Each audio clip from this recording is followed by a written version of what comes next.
Hi guys, couple of very cheap eBay purchases I made a few weeks ago. I've just got them back out of drawer again to have another look at them. First of all, we've got this 1930s, I'm guessing 1930s, perhaps 1940s, 15 joules Dila Swiss men's watch. So this cost me £4.99. And it was sold as spares or repairs, not working. It was in quite a grotty state, as they usually are, and I've given it a really good clean up, and I've managed to get it going. I didn't manage to get it going when I first got it. I played around with it, and from what I can remember, it may have ticked a little bit, then stopped, but I kind of gave up with it, stuck it back in the drawer. But I've just got it back out again, and I don't know, it's because the weather's a bit warmer now, or it's had a little bit of time to sink in. I used a little bit of lighter fuel to try to clean up and rejuvenate the jewel. And maybe over time that's had an effect, because now I've just gone to it, gave the balance wheel a little bit of a nudge, and it's working. And that's been working for a few minutes now. So great success. We seem to have the watch working. Whether it's fast or slow, I don't know. Time will tell, but at least it's working for now. It's got the original leather strap, which is definitely on its last legs, but it's interesting because it's so old. And I did clean it up. It was pretty grotty, so I've probably made it a little bit drier than it was by cleaning it up. But I like to see the old leather. It's a nice, interesting colour. Really goes with it. It's that real beaten up old leather look. It's quite a small watch, which they were in the 1930s and 40s anyway. And it's like a perfectly square dial. And it's kind of like a champagne-y silver. And you've got the small second hand as well. You can see ticking along there.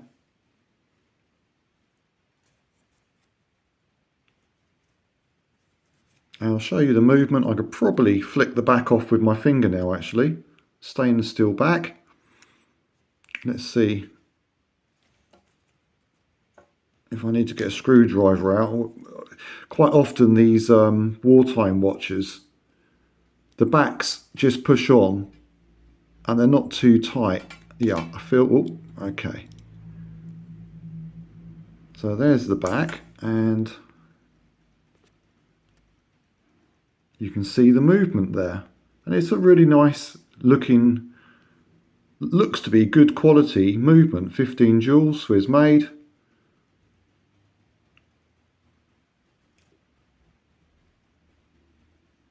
Certainly a lot better than some of the other tank style ones I've seen. Now, I don't know anything about this manufacturer. It's one of the many manufacturers that were operating back in wartime Europe. I mean, it's Swiss made. It could well be a British make. I'd have to look it up, to be honest with you. I haven't done my research on this one. I just like the look of it. It's got that great patina. It really shows its age. And you've got that pretty high quality Swiss movement there. All for £4.99. That's why I love watch collecting. You can get some really good bargains. I mean, look at the craftsmanship in that. And to think that's, crikey, how old is it? Like 80 years old. Still working. So we'll pop the back on and I'll show you what it looks like on my wrist. Let's line that up. Hang on, let's get it right. Yeah, so that goes on the crown. Stainless steel back, which is nice, so it's not going to affect my nickel allergy.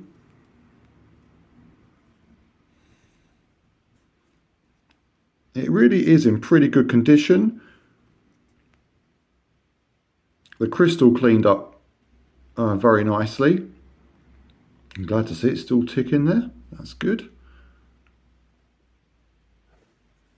Okay, so let's take the watch off I've got on at the moment. Pagani. Well, I've put it on, and I'm beginning to think this might be a woman's watch. It was advertised as a men's watch, but I've only got a 6.5-inch wrist, and the strap is, you know, pretty much on the limit. I've probably got it a little bit too tight here. I'm a little bit frightened of snapping the strap loops because they are hanging on by a thread pretty much. The strap's got a bit of strength in it itself. Or it's just a man's watch that's got a smaller length strap. I guess you could buy a different length strap depending on your wrist size. And people were smaller back then.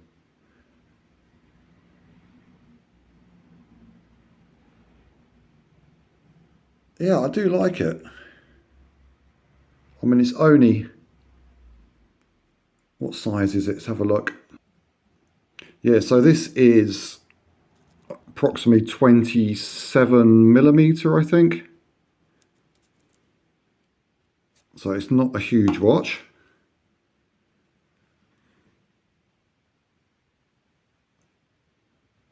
So the other watch I bought, again, an old one, 1950s. This small watch makes the other one look even smaller. And here we have a Hopalong Cassidy 1950s little watch. Now this was $4.99, again spares or repairs, and I didn't realise when I bought it that it didn't have a crown. They didn't point that out in a listing. This is the second time I've been caught out with this. You really need to study the photos, but sometimes you can't see the wood for the trees. I don't know how I missed it. And it was, again, after I purchased it, I was looking back through the photos and I'm thinking, it hasn't got a crown. This is the second time I've been caught out. There was nothing about it in the description. What it was missing, which caught my attention more, it was missing the crystal. And as you can see, it's got a crystal now. And there's quite a funny, well, interesting story with that as well. So I bought it, paid $4.99, and it didn't have the crystal. I didn't know it was missing the crown. The crystal being missing was the thing that caught my attention, and I think that basically, I thought, oh, that's the reason it's cheap, and I didn't even realise the crown's missing. It was advertised that it was ticking. I mean, how you can wind it up, I don't know, but they were correct. It is actually working. It hasn't got a second hand. You can't see that that's working.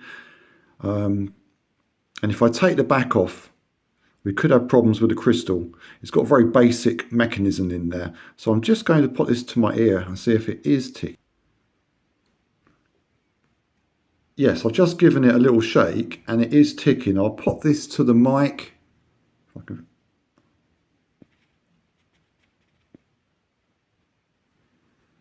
I think that was a mic, so you might have heard it ticking then.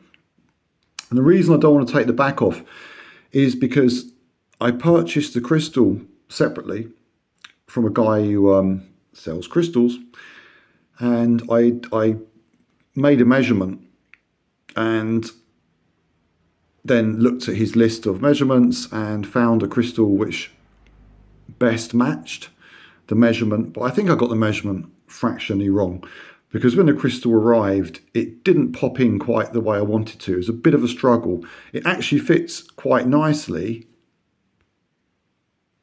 as you can see, but it's not quite right, and it's really been held in place because the back plate is pushing on a mechanism, which is kind of holding it all in place. So as soon as I take that back off, the mechanism's going to drop out and the crystal's probably going to drop out as well. And then I'm going to spend about 10 minutes trying to get it right again, because it was very difficult just to get that right so it sat in its position correctly. I almost gave up on it.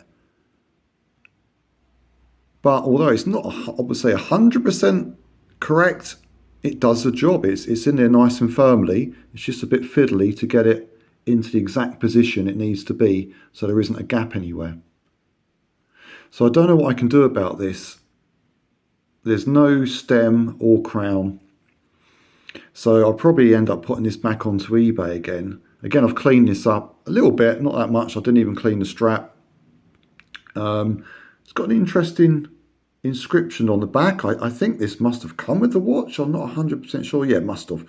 So it says good luck from Hoppy.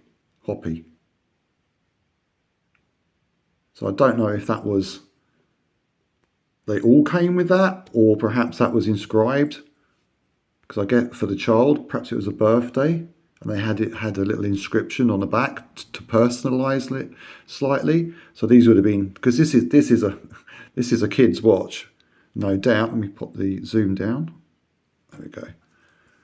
So you can see how small it is. I don't think it would even go around my wrist. Yeah, it's a tiny little kid's watch.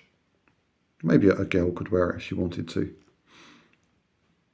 But quite a cool little item. So for £5, I think it's £4.99 plus a couple of quid for the crystal. Oh yeah, and the thing about the crystal, so I ordered the crystal, and I came home and there's an envelope through the door and it had no stamp on it. I thought, oh, what's that? And it was a crystal. And it turns out the guy who does the crystals literally lives around the corner from me. He's like up the road, one road away. And that's the second time that's happened to me. I had an old Lambretta a few years ago, and I wanted a Lambretta keyring. This was when I was living in my other house. So I was looking through eBay, looking at all these key rings. I must have spent a good hour searching at different key rings. Finally came across these leather ones, which had Lambretta written on it. Looked quite cool. I thought, yeah, I'll have one of those. So I made the order. And again, he popped it through my door. The bloke lived behind me. He was literally, his house was behind my house. You couldn't make it up. So yeah, I'll probably put that back onto eBay at some stage. I'm not in a rush. Someone who's got, a little bit more skills to me, who might have a crown that can fit that, can take it to the next level because it works. We've got a crystal on it now. It's cleaned up quite nicely. It just needs that crown and stem, and I think it'd be good to go. So a nice little watch there. Nice little collector's piece. So yeah, so for £10, got myself a couple of little watches. There was a little bit of delivery charge on top of that, but we'll forget we saw that. Yeah, this one, I'm not sure if this is a men's watch or a woman's watch. It's definitely a bit on the small size, but I do like the look of it. And it seems to have stopped now, but then I haven't wound it. Yeah, gave it a little tap and a wind, and it's working. I think it is running fast. It seems to be doing 5 seconds in 4 seconds, if that makes sense. So it will definitely benefit from a decent service, which would stop that happening. We haven't lost a hand. It's saying 10 to 10.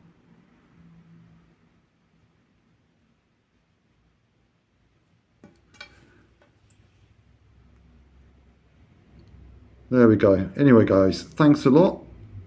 Take care.